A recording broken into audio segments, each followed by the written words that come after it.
So the Borderlands movie is coming out soon, and I will hold my judgment until I have seen it, but trust me, my expectations are not high. That said, the movie release probably also means we're not that far off news of the next Borderlands installment. I am very nervous about this next Borderlands game for many reasons, but what I'm most nervous about for this next game is feedback from previous games not being acted on. All of the fans know what we want from Borderlands 4, but does Gearbox know? Either way, before Borderlands 4 comes out, I wanted to solidify my opinion on Borderlands 3. To do this, I ran what was most likely my last ever playthrough of the game. I bought the game on Steam for the achievements and 100%ed all of them, and took my flak as far as it could go in terms of power.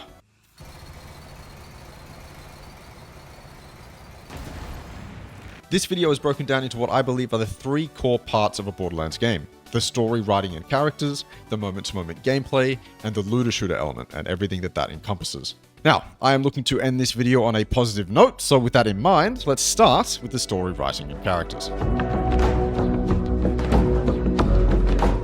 When I first heard Lorelei say slag me, You've got some good timing. slag me, dude, I lost faith in the writer's room just as you did. And there are many such cases in which cringe shit like that is said, but there are also many cases where the writers do a great job writing funny quest lines or engaging bits of dialogue. Unfortunately, most of the good writing is found in the side quests, the random encounters, or the DLCs. There is very little to defend in the main story, and as a huge fan of the characters that were in the previous games, I felt genuinely disrespected the first time I ran through the story, and nothing has changed in that opinion since then. I don't want to get into spoilers, which admittedly makes discussing this difficult, but the decisions that these characters make, the characters we're introduced to, the way those characters are written, the pace at which we run through the story, and not to mention the fates of some of these characters, it's all fucked. It's all lazy and contrived, and yeah, it's just not good. I'm gonna be a siren, and then I'm gonna mop the floor with assholes like you! You're gonna... Is that how you think this works?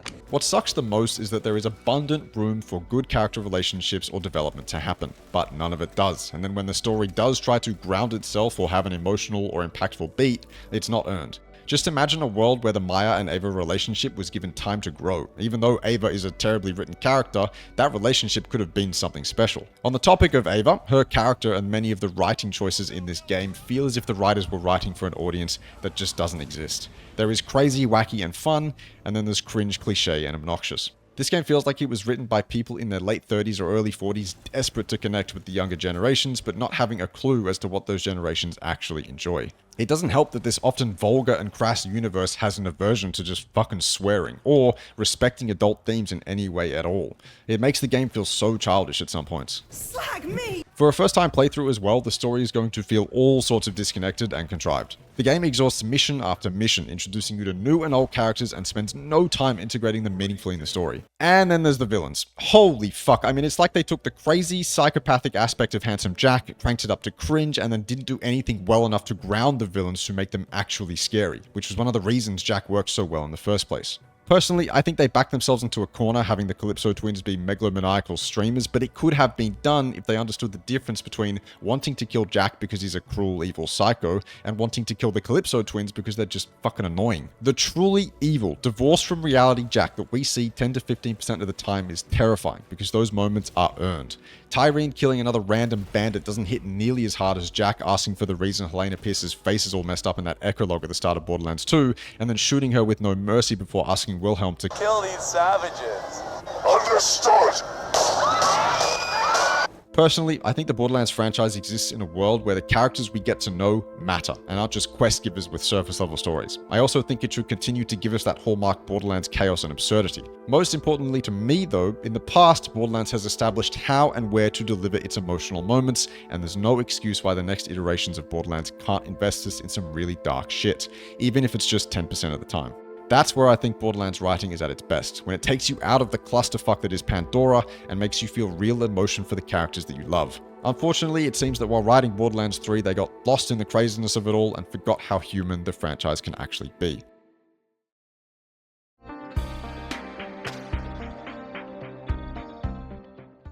Borderlands 3's moment-to-moment gameplay is incredible, but it has some devastating caveats on repeat playthroughs. The first is the puzzling lack of a dialogue skip, and this is one that genuinely angers me. Did no one stop to think about how forcing players to listen to dialogue they've heard dozens of times before would only serve to piss people off and make the game less replayable? Out of all of the great quality of life upgrades to Borderlands 3 over Borderlands 2, the one they missed was a dialogue skip? The second major caveat is that this game's quest design is frustratingly and strictly linear.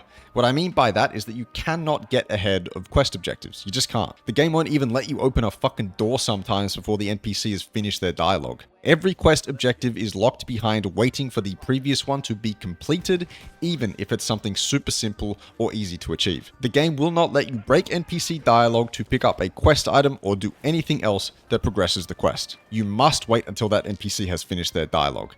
It is backwards. I know that you can save quit to skip dialogue, but that's not the point I'm trying to make. I also know that including a dialogue skip would mean you'd have to then program NPCs to react to it, and it would likely break other elements of the game. I'm not ignorant to how much would need to be changed to implement a dialogue skip or change the way quest objectives actually work. All I know is that the current implementation absolutely murders the pace of the moment-to-moment gameplay, especially on repeat playthroughs, which, by the way, are a big part of a Borderlands game. I aligned the weapon's sights with the target and fired. It's fairly simple.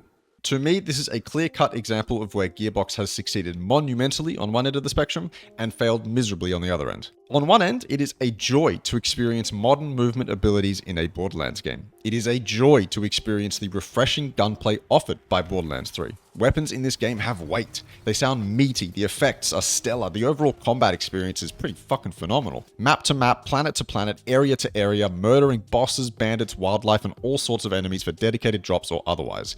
It's all so joyous and is without a doubt the biggest upgrade from Borderlands 2 to Borderlands 3. While completing side objectives, discovering secrets or Easter eggs, or just admiring the detail in many of Borderlands 3's locations is fantastic, nothing beats jumping around in a mosh pit of enemies and just dumpstering them. There is something very special about how enemies' health bars go down in this game that just makes me feel a certain way, you know? Like, nothing beats melting a boss in this game. It is extremely satisfying, and thankfully that enjoyment does not dissipate on repeat playthroughs. But on the other end, to have all of that slowed down not only by the lack of a dialogue skip, but also frustrating quest design, you can start to see how it's easy to love and hate what this game has to offer. There are other things you can place in this category of annoyances as well, such as a lack of fast travel stations on some maps, sanctuaries over complexity, and some other tedious things, but they're all manageable and don't even come close to no dialogue skip in the quest design. Now, remember, these complaints are coming from someone who's replaying the game, and therefore things that were mild annoyances the first time around are much more pronounced on each repeat playthrough.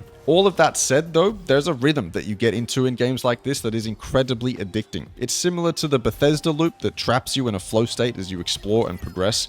Something similar happens in this game, albeit with a lot more substance than in Starfield, that's for sure. And of course, that addiction is helped tremendously by just how good it feels to play Borderlands 3. I might be making repeat playthroughs sound like a trudge through mud, but in reality, I'm just angrier than I should be about a couple things that are missing from my ideal version of the game.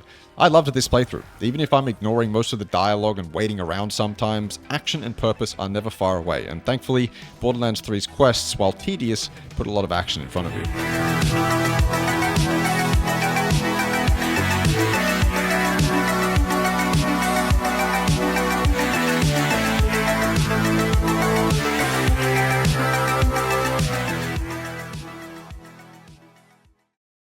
A lot of the maps in Borderlands 3 are massive. As you can imagine, this presents some positives and some negatives. The scale of the maps is awe-inspiring, but the density of meaningful content therefore suffers. I'm not asking for there to be more content, rather quicker ways around the maps or a smaller map in general. The side objectives like Lost Claptraps and Typhon Logs scattered around these places give you something to go for, and that creates yet another goal to assist the pace of the moment-to-moment gameplay, which is fantastic. One of the things I love the most about Borderlands 3 to this day is how many secret areas or bosses there are sprinkled onto the maps. So many of these bosses are pop culture references too, which makes them extra fun to discover. It's just that classic loop of a player getting rewarded for their curiosity, and while it's not that intricate or mysterious, it's still satisfying the first time around.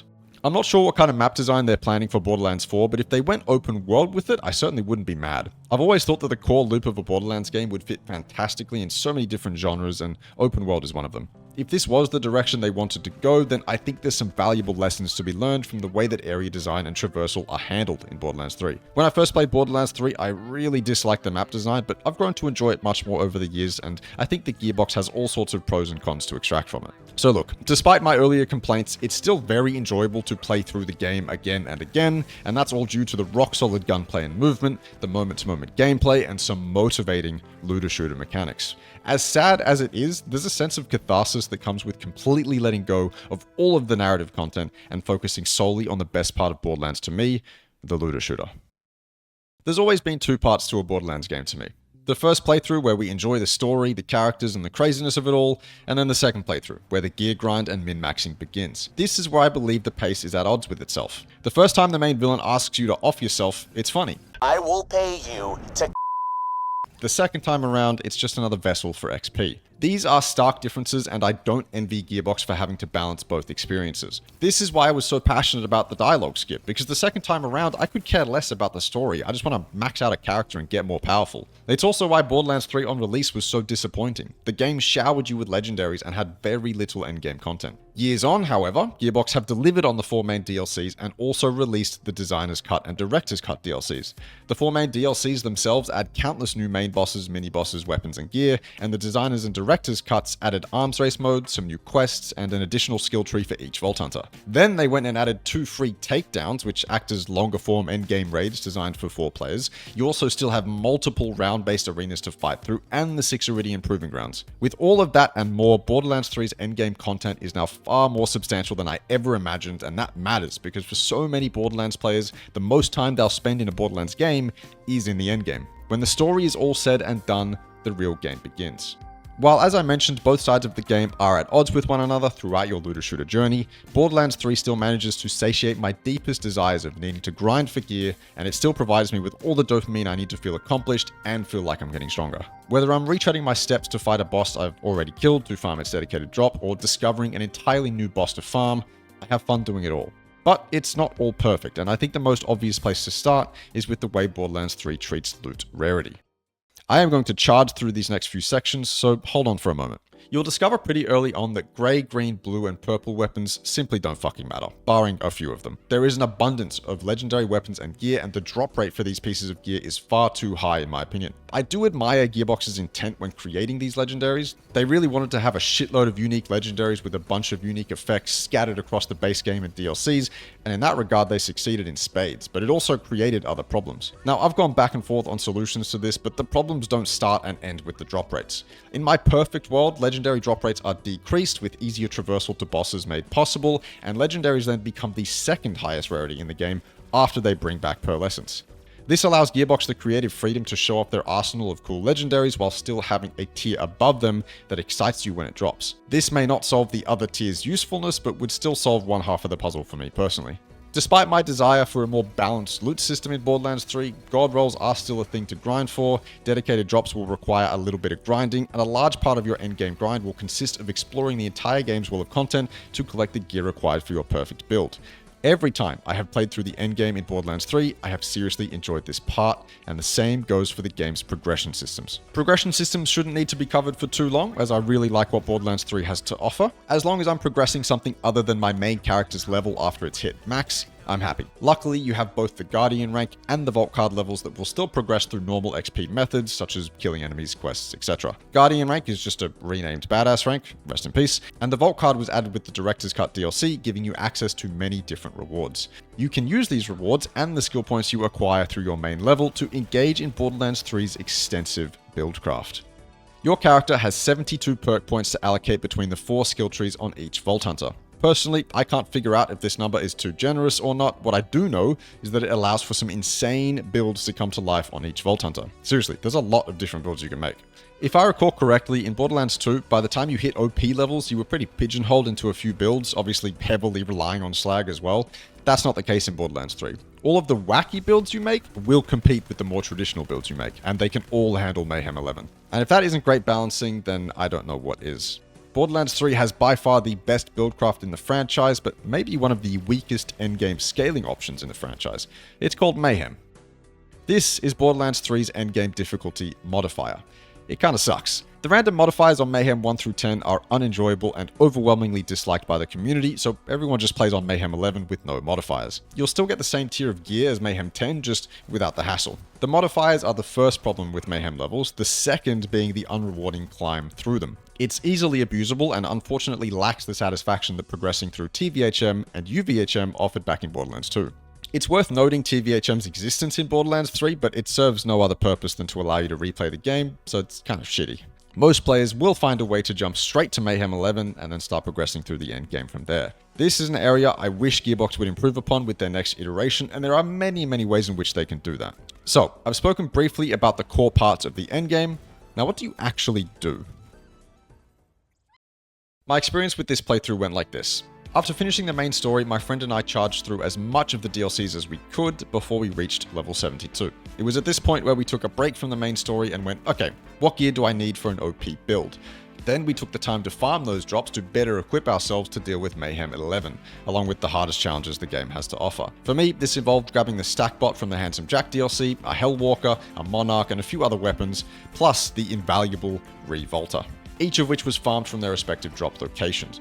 We eventually skipped through to Mayhem 11 after using gold and diamond keys to grab what gear was remaining from Sanctuary and tried out the Herbivorous fight and the takedowns. After a while, we circled back to finish the final DLC, but scattered around our endgame playtime was a ton of different content we could play, and I was going to sit here and list it all out, but I decided against that because I'd like to avoid using lists as often as possible in my videos. Instead, as I've said multiple times throughout this video, I'll remind you that the Borderlands 3 endgame experience is great and incredibly varied in what you can do. This is the list of things I wrote to talk about in this section. They're all different things you can do during your endgame adventures, and while sure you can do some of these before you reach max level, you'll want to return to them for the best gear possible regardless.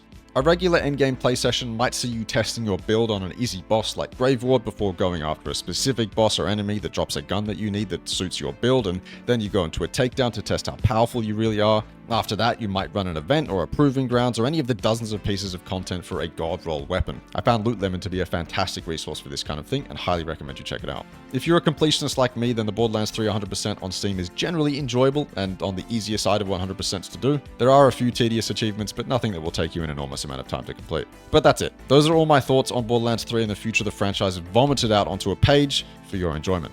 While making this video, I realized a lot of what I was talking about had a lot less to do with Borderlands 3 and much more to do with what I want for the next Borderlands game. You can argue the relevance, but I think that every time I mention something that I want in Borderlands 4, it shows where Borderlands 3 failed. And the same goes for when I mentioned what I want them to keep moving into Borderlands 4, it shows what Borderlands 3 does right. Through all of that, I hope the video was at least comprehensible. So I appreciate your time. Thank you very much for watching. Follow my Twitch, link is in the description, and I hope you have a great day. I'll see you later.